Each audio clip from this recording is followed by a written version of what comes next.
கதைப்போமா? Bathroom சிங்கரா நீங்க, இல்லாட்டி புலமா கத்தி பாடுறாளா நீங்க, இல்லாட்டி பிள்ளைகள் பாட்டு பாடுங்க இந்த என்னத்துக்கு பாடுற நிப்பாட்டன்னு சொல்ற அம்மாவா நீங்க?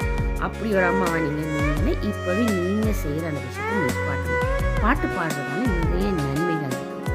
ஃபர்ஸ்ட் மொழி இம்ப்ரூவ் ஆகும். ரெண்டாவது காதுக்கும் மூளைக்கும் உள்ள கனெக்ஷன் ஃபாஸ்டா வேலை செய்யும். அதாலேயும் உங்களோட மூளை சுறுசுறுப்பா வேலை செய்யும். ஃபோக்கஸ் கூடும். கன்சென்ட்ரேஷன் டக்குன்னு மேலே கூடிக்கொண்டு போகும். அதை விட ஆங்ஸைட்டின்னு சொல்லிக்கொண்டு இப்போ திடீர்னு இந்த ஆங்ஸைட்டியை 4 பாட்டு பாடிக்கொண்டு வாங்குவோம். அதை ஆங்ஸைட்டி அப்படியே சுழட்டி தூக்கி குப்பையில் எறிஞ்சிடும். அதை விட கான்ஃபிடென்ட் லெவல் பூஸ்ட் ஆகும்னு சொல்லியிருக்கேன்.